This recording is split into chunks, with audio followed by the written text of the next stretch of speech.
자, 오늘 이제 본문은 예수님께서 일곱 번째, 여덟 번째 이 기적이 한 조로 묶여져 있는 사건인데, 우리가 잘 알고 있는 회당장의 딸 야이로의 딸을 살리는 사건과 그리고 혈루증 앓는 여인을 고치는 사건이 한 조로 묶여 있습니다.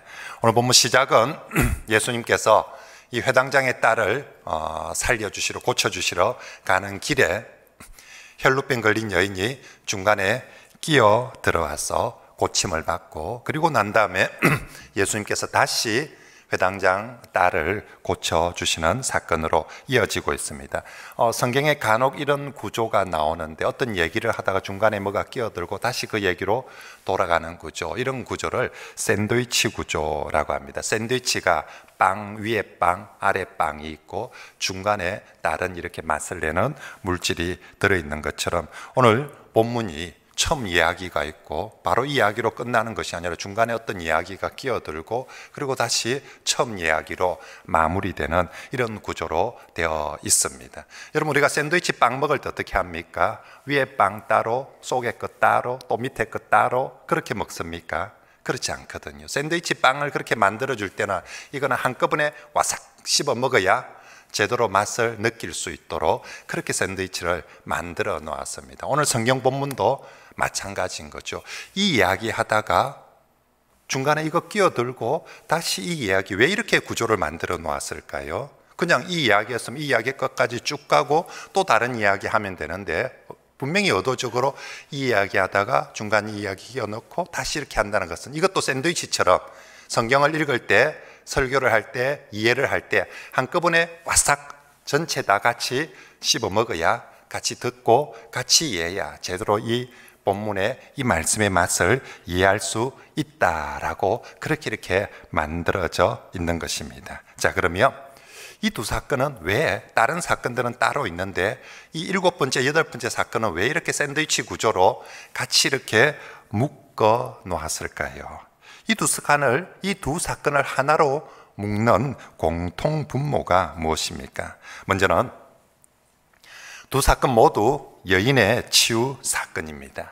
그것도 두 사건 모두 딸을 치유하는 그런 사건입니다.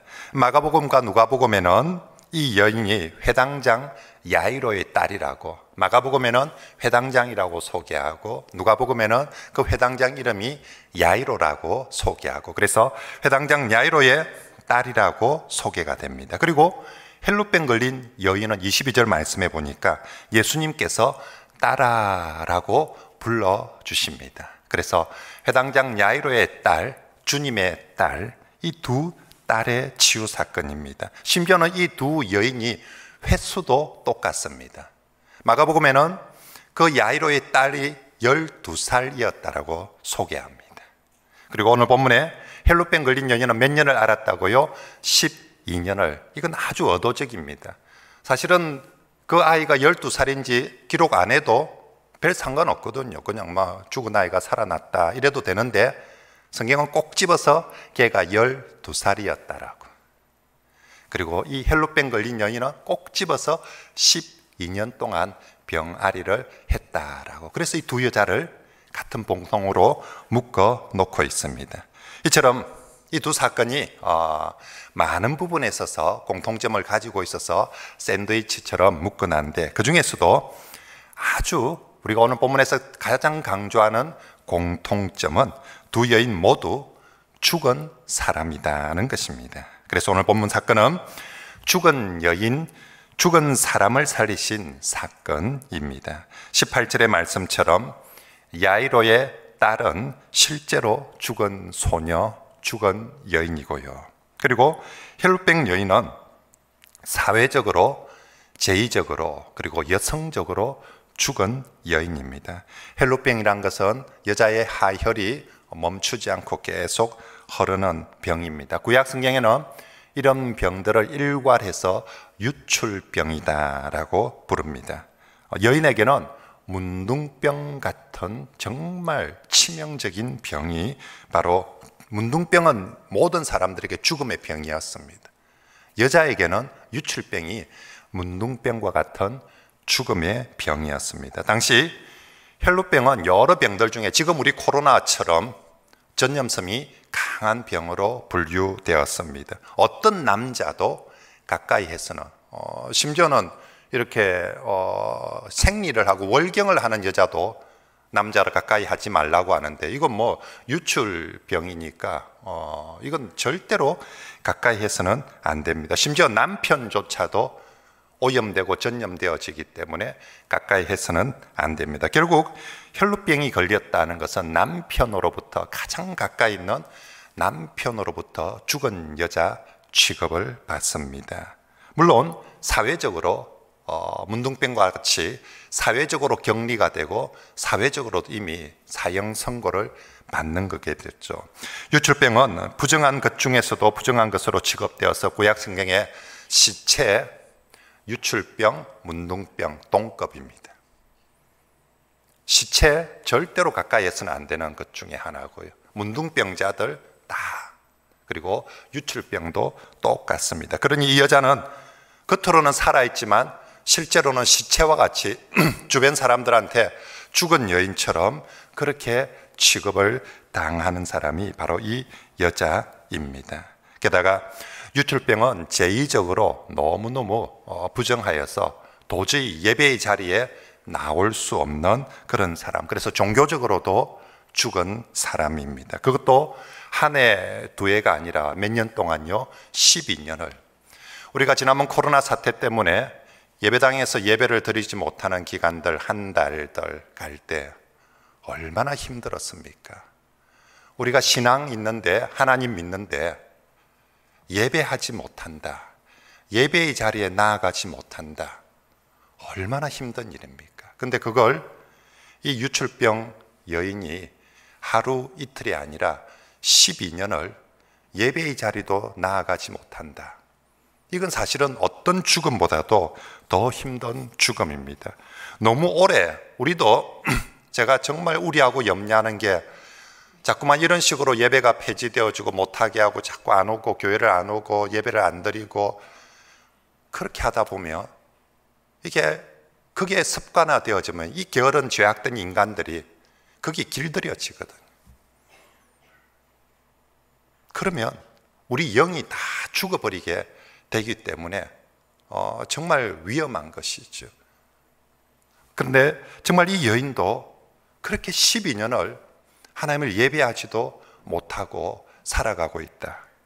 정말 그게 오랜 시간이 지나면서 이 여인에게 마가복음에 보면 있던 돈도 다 허비하고 소망이 없었다라고 표현합니다. 그 세월이 오래 가다 보니까 감각도 없고 소망도 없게 되어져 버립니다. 그래서 이 여인이 얼마나 그 시간이 오랜 시간 힘든 시간이었기에 예수님께 나아가는데, 여러분 예수님을 만나는 많은 사람들 중에 예수님 앞에서조차도 말 한마디 못하는 여자가 이 여자입니다. 다른 많은 병자 치유나 어떤 치유 사건에 보면 다 주님 앞에 어떤 모습으로든지 소리칩니다. 도와달라고, 살려달라고. 그게 본인이든 옆에 있는 친구들이든 아비든 누구라도 이 사람 좀 살려달라고, 도와달라고 주님 앞에 그렇게 고함치고 소리치는데, 이 여자는 그 주님 앞에 소리조차도 지르지 못합니다. 말 한마디 못합니다. 할 수 있는 것이라고는 뒤로 가서, 그것도 앞에 가서도 아니고 그 앞에 가서 엎드리면서 주님하고 그런 것도 아니고 그냥 몰래 뒤로 가서 옷자락만 만질 뿐입니다. 다른 어떤 죄인이든 병자든 정말로 주님 앞에 다윗의 자손이여 나를 불쌍히 여겨 주십시오, 예수님 제발 좀 나를 불쌍히 여겨 주십시오라고 그렇게 호소라도 하는데, 이 여자는 정말 죽은 시체는 말이 없는 것처럼 이 여자도 주님 앞에 그 말 한마디 하지 못합니다. 아프면 아프다고, 힘들면 힘들다고, 정말 제가 너무 어려워요라고 그렇게 말 한마디라도 할 수 있어야 되는데 그 말보다 조차도 못하는 정말 시체와 같은 그런 죽은 여인입니다. 이제 한쪽은 이미 죽어버린 어린 소녀 회당장의 딸이고요, 또 한쪽은 이 여자는 살아있는데 정말 시체처럼 말도 못하는 뭔가 호소조차도 못하는, 사실은 12년 동안 그렇게 살다 보니까 누군가 앞에 서는 것 자체가 두려웠겠죠. 누군가 앞에 가서 나 좀 도와달라고 하는 이 말조차도 12년 동안 외면당하고 12년 동안 거절당하고 12년 동안 무시당하면서 살아와서 이제는 누군가 앞에 가서 나 좀 도와달라고 말조차 할 수 없는 그런 죽은 여인과 같은, 시체와 같은 그런 헬로병 여인입니다. 과연 이들에게, 과연 이미 죽어버린 시체, 그리고 시체와 같은 이 여인에게 과연 소망이 있을까? 정말로 내가 아프다 힘들다 말 한마디 하지 못하는, 어디 소연할 곳조차 없이 눈물만, 어쩌면 이 여자 12년 동안 눈물 너무 많이 흘려서 그 눈물조차도 말라버렸을 수 있습니다. 그런 절망적인 여인에게 과연 소망이 있을까? 오늘 본문 예수님은 바로 그런 사람들에게 복음이고 희망이고 위로입니다. 아무 말 하지 않아도, 오늘 본문의 이 여인은 단 한마디도 예수님께 하지 못합니다. 안 한 게 아니라 못했겠죠. 이때까지 사실 누군가하고 자기 말을 해보지도 못했고 들어주지도 않았겠죠. 12년 세월 동안. 오늘 본문에 이 여인은 단 한마디도 말하지 않지만 주님은 아십니다. 모두가 외면하고 한 사람도 진짜 이 여자를 도와주는 사람이 없었지만 주님은 아시고 고쳐주십니다. 심지어 아무에게도 불러주지 않았던 딸아라고 부르시면서 치유해 주시고 회복시켜 주십니다. 그렇습니다. 오늘 본문에 우리 주 예수님은 인간 스스로 도저히 해결할 수 없는 이 두 죽음에 대해서 생명의 주 예수님이 되어 주십니다. 12살 어린 딸이 죽은 것 어찌할 길이 없습니다. 정말 내 어린 딸이 죽어버린 상황에서 아무리 해당장이 아니라도 너는 누구라도 어찌할 길이 없습니다.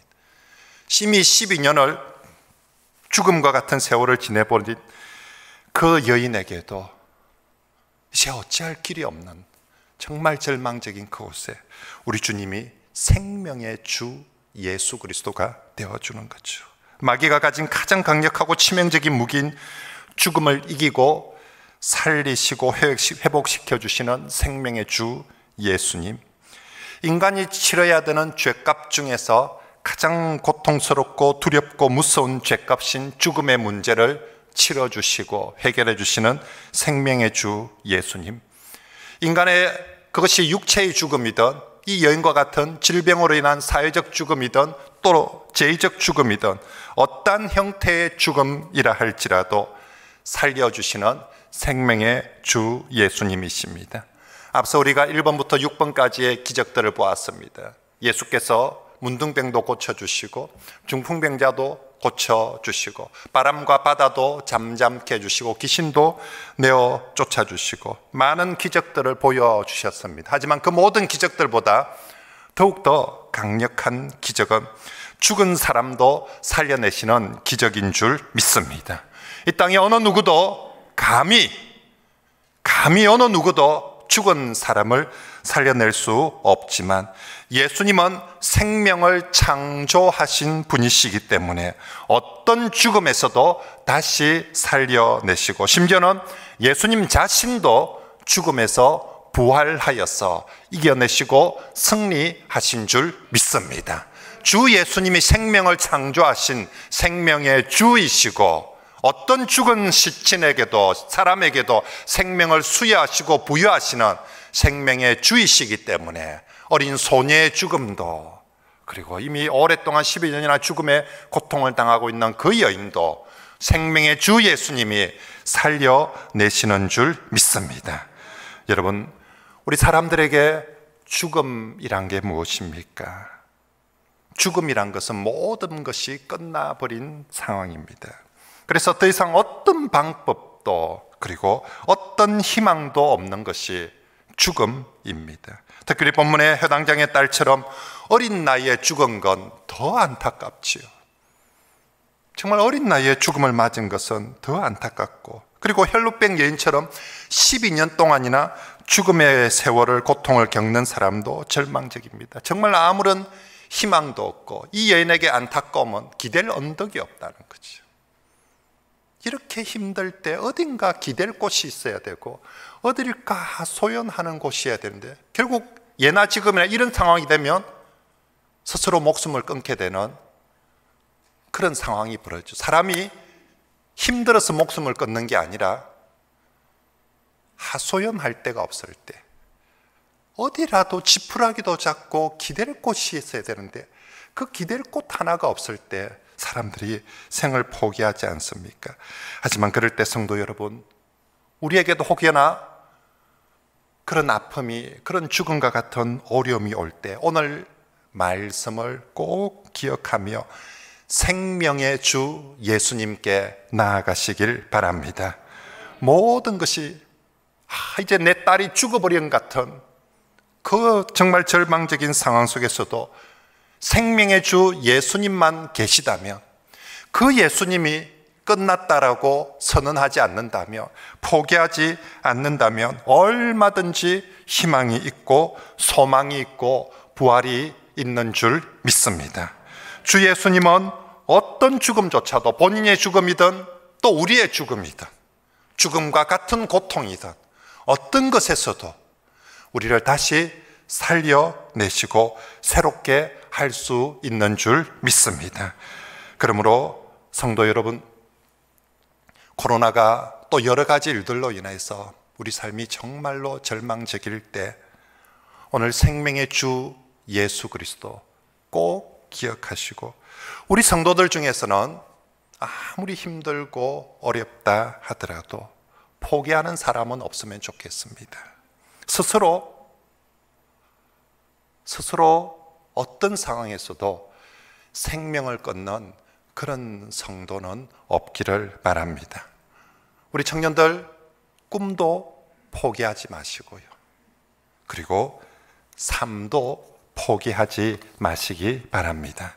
생명의 주 예수님이 오늘도 살아계시기에 우리는 얼마든지 IMF 속에서도 살아왔듯이, 전쟁 속에서도 살아왔듯이, 교회도 그 일제강점기 시대에도 살아왔듯이, 그 정말 공산 정권의 지독한 핍박 속에서도 살아왔듯이 생명의 주 예수 그리스도, 그분이 계시면 얼마든지 다시 살아날 수 있고 일어설 수 있는 줄 믿습니다.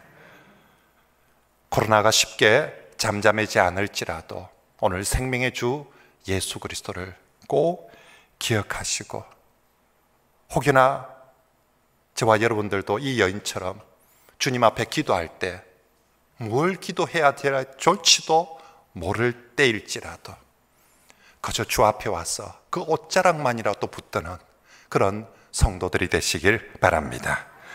오늘 본문에 더 놀라운 은혜는, 주님은 그 죽음과 같은 여인을 고쳐주실 뿐만 아니라 딸아라고 부르며 고쳐주십니다. 우리 이번 주는 22절이 2절입니다. 같이 한번 읽어볼까요? 시작. 예수께서 돌이켜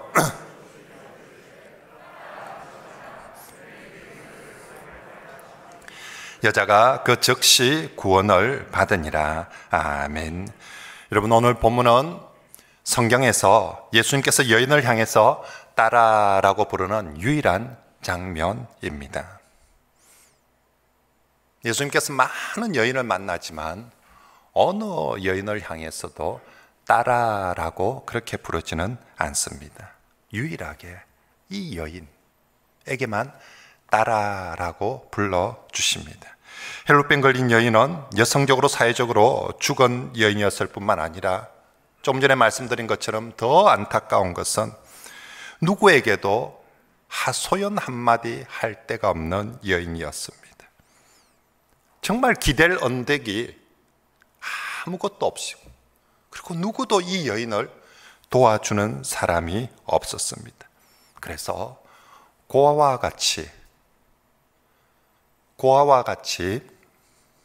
홀로 남겨진 여자, 추운 겨울, 해는 지는데, 친구들은, 주변의 사람들은 뿔뿔이 자기 엄마 아빠를 찾아서 집으로 가는데 나는 갈 곳이 없어요. 어디 기댈 곳이 없습니다. 추운데, 서러운데, 억울한데, 누구 엄마한테, 아빠한테, 그리고 오빠한테 너무 춥다고, 너무 억울하다고, 너무 힘들다라고 그렇게 말 한마디 할 수 없는 여인이었습니다. 그런 혈루병 여인을 주님은 딸아라고 가장 소중한 딸로 불러주신 것입니다. 바로 옆에 장면에 한 딸이 죽었습니다. 그 아비가 내 딸 좀 살려달라고, 내 딸 좀 살려달라고 그렇게 호소하고 있는데, 이 딸은 그렇게 누가 호소해 줄 아비도 없고 오빠도 없고 가족도 없습니다. 이 야이로의 딸은 그래도 죽어서 안타깝지만 슬퍼해 주는 가족이 있고 호소해 주는 가족이 있는데, 이 혈루병 여인은 아무도, 그의 12년의 고통 속에 아마 그에게 가족이 있었다면, 남편이 있었다면, 아비가 있었다면, 예수님 제 딸을 좀 고쳐주세요, 예수님 제 아내를 좀 고쳐주세요, 예수님 제 누이를 좀 고쳐주세요라고 그렇게 주 앞에 나왔을 텐데, 이 여인에게 아무도 없었어. 그렇다고 주님께 직접 자신의 얘기를 구할 용기도 자신도 없었어. 홀로 주님께 나오고 옷자락 만지고 있는 주님, 아비의 심정으로 내가 네 딸이, 내가 네 아비가 되어줄게. 네가 이 세상에 아무도 기댈 언덕 없는데 이제 딸아, 내가 너의 아비가 되어줄게. 넌 이제 절대 혼자가 아니라, 저 딸은 야이로에게 가장 소중한 딸이었어. 야이로가 저렇게 눈물을 흘리며 호소하는 것처럼 이제 내가 너의 아비가 되어주고 내가 너를 딸로 삼아줄게라고. 사실은 예수님 나이 30밖에 안 됐거든요. 아마 이 여자 비슷한 동년배였을 거든지 아니면 자기보다 나이가 많을 수 있어요. 그래서 예수님께서 여인들을 만나서 인간적으로 누구 보고 딸아라고 부를 만한 여인이 실제로 별로 없어요. 그럼에도 불구하고 오늘 본문에서 그 여인을 볼 때 육신의 나이가 문제가 아닌 하늘 아버지의 마음으로, 하늘 아버지의 마음으로 그 여인을 딸아라고 그렇게 불러주시고, 그리고 실제로 야이로의 딸보다 먼저 치유해 주신 거죠. 저 세상의 권세를 가진, 세상에서 정말 사랑받고 자란 그 딸보다, 주님은 저 야이로의 딸보다 주님의 딸이, 세상에서 모두 외면한 그 주님의 딸이 훨씬 더 소중해서 저 딸을 고쳐주기보다 이 딸을 먼저 고쳐주시고 살려주신 것입니다. 예수님을 만나기 전에는 세상에서 가장 불쌍하고 가련한 여인이었지만 우리 주님을 통하여서, 주님을 만남으로 말미암아 세상에서 가장 귀한 딸이 된 여인이 바로 이 여인입니다. 여러분 어떻습니까? 혹시 여러분 중에, 또 우리 중에 지금 우리 삶이 참 어려운데, 정말로 절망적이고 어려운 상황인데 참 나도 어디 가서 하소연할 때조차도 없고 찾아갈 친정도 없고 어디 돈 많은 친척도 가족도 하나 없었어. 정말 기댈 언덕이 없어서 서럽고 힘든 사람이 있습니까? 저는 그 마음을 이해합니다. 목사에게조차도 와서 말하기 힘든 사람이 있습니다. 때론 제가 우리 교회에서 이렇게 구제를 주고 하고 할 때 그 받는 우리 성도들의 그 미안함, 그래서 정말 힘든데 목사님에게조차도 그 힘듦을 다 말할 수 없어서 홀로 삼켜야 되는 그런 성도들도 많이 있습니다. 제게 일일이 다 말을 안 해도 알 것 같아요. 그 말조차도 하지 못하는 그 마음들을, 그럴 때 오늘 우리 예수 그리스도를 정말 내가 그 말조차 하지 못할 때 나를 아시고 나를 주님의 딸로 아들로 불러주시는 그 예수 그리스도를 꼭 찾으시길 바랍니다. 정말로 우리 주 예수님이 주님의 딸로 주님의 아들로 삼아주시고 딸아라고 부르시고 그 다음 말씀이 뭡니까? 안심하라고. 안심하라고. 그 여인이 얼마나 두려웠겠습니까? 얼마나 힘들었겠습니까? 부정한 여인이 그렇지 않은 사람을 만졌다는 게, 그러면 모든 사람이 돌들어서 칠 수도 있고요. 만약에 여기서조차도 예수님이 거절하신다면 정말 이 여자는 이제 갈 곳이 없거든요. 12년 동안 너무 많은 거절을 당해왔기 때문에 또 거절을 당할까? 근데 주님 딸아라고 부르시고 첫 마디가 안심하라고, 안심하라고. 오늘도 우리 주님 앞에 그렇게 올 때 우리 주님 뭐 네가 잘못을, 네가 왜 그런 짓을 했노, 왜 그리 됐노가 아니라 정말 우리 주님께서도 우리를 향해서 딸아, 아들아, 안심하라고 그렇게 말씀해 주실 줄 믿습니다. 복음성가 중에 예수님 품으로라는 찬양가사 중에 인생길 험하고 마음이 지쳐 살아갈 용기 없어질 때에 너 홀로 앉아서 단식치 말고 예수님 품으로 나오시오. 예수님은 나의 생명, 믿음, 소망, 사랑 되시니 십자가 보혈 자비의 손길로 상처 입은 너를 고치시리. 같이 불러볼까요?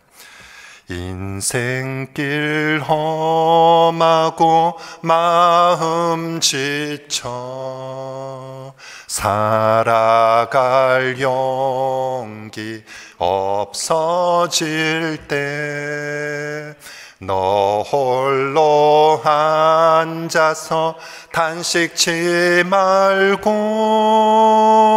예수님 품으로 나오시오.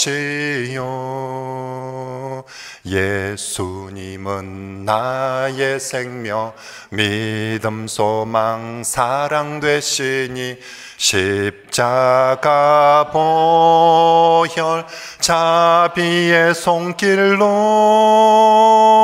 상처 입은 너를 고치시리. 평생의 모든 꿈 허물어져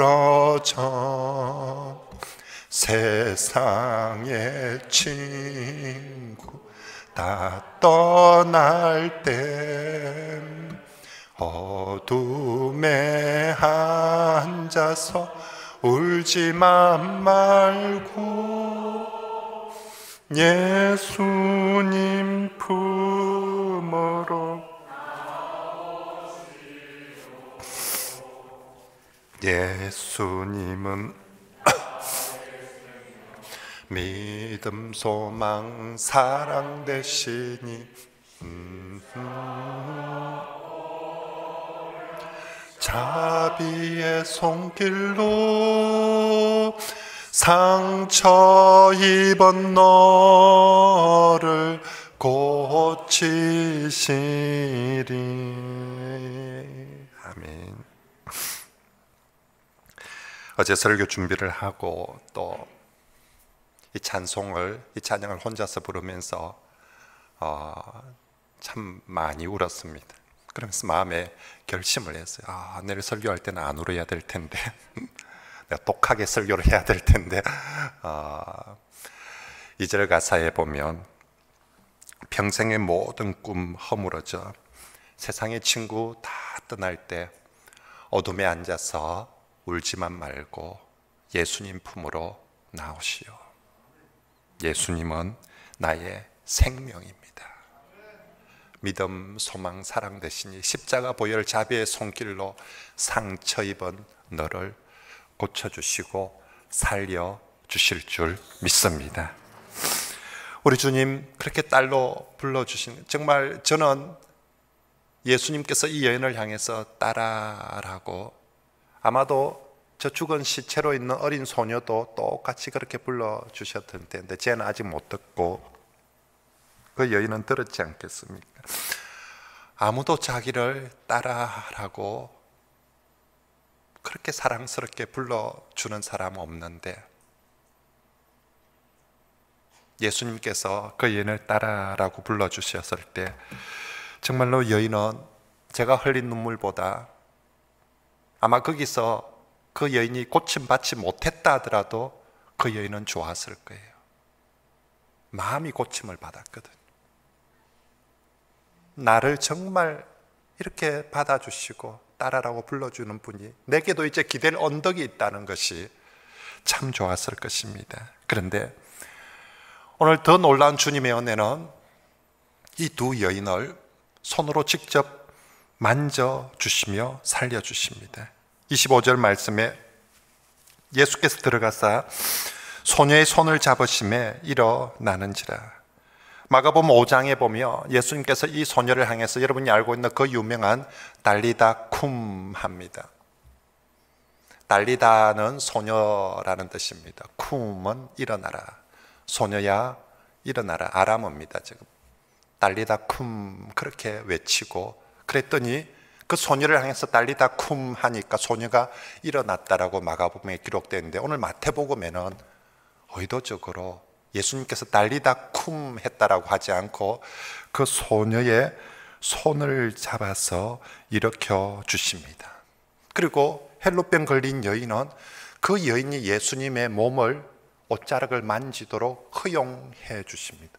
어디 부정한 여자가 만지고 있냐고, 도대체 누구가 하면서 어디 감히 제사장을, 하나님의 아들을 부정탁으로 그 더러운 손으로, 부정한 손으로 만지고 있냐라고 하지 않고 만지도록 잘했다고, 따라 안심하라고 잘했다고.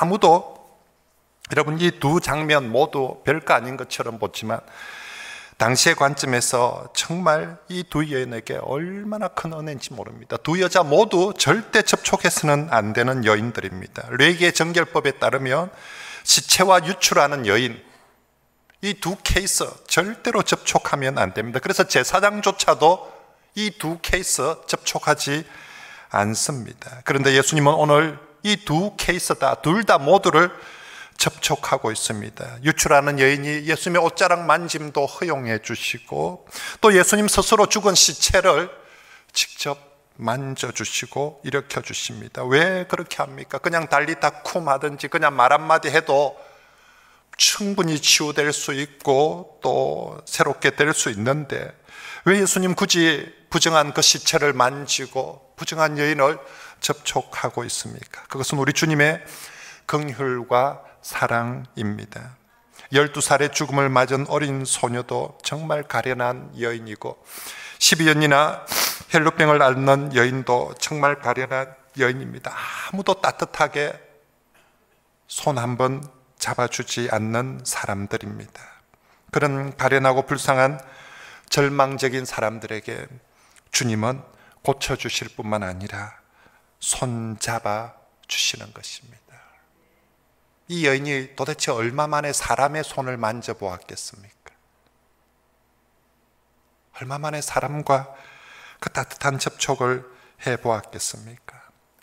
아무도 너를 따뜻하게 사람으로 대해주지 않는데 내가 너의 편이 되어주고 내가 도와주겠다라고 그렇게 만져주시고 또 만짐당함을 허용해 주시면서 따라 안심하라 라고 말씀해 주는 것입니다. 그러므로 성도 여러분, 우리도 어떤 죄인이라 할지라도 어떤 내가 부정하고 더러운 사람이라 할지라도 우리 주님께 나오시길 바랍니다.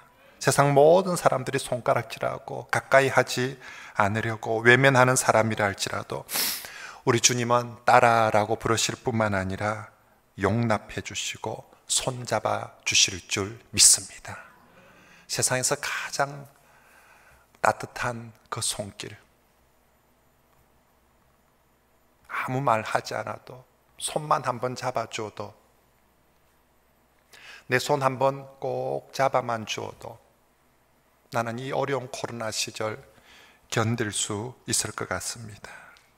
주님은 손만 잡아주시는 것이 아니라 어떤 죽음의 문제조차도, 시체가 되었던, 사회적으로 죽었던, 질병으로 죽었던 죽음의 문제도 치유하고 살려주실 것입니다.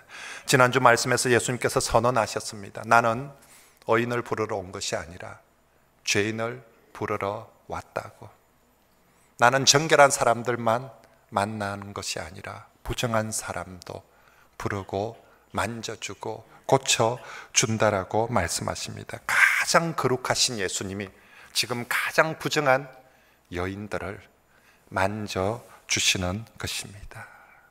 예수께 어떤 부정이라도 주 앞에 나오면 그리스도의 보혈로 씻음받고 새롭게 될 수 있습니다. 그러므로 누구라도 우리 생명의 주님, 긍휼의 주님 앞에 믿음으로 나오시길 바랍니다. 생명의 주님을 믿는 바로 그 믿음만 있으면 우리가 아무리 부정하다 할지라도, 추하다 할지라도, 아무리 죽었다 할지라도 주님의 딸로, 주님의 아들로 불러주시고 용서받고 또 살려주실 줄 믿습니다. 우리 다시 한번 22절 말씀을 읽고 설교를 마칩니다. 시작. 예수께서 돌이켜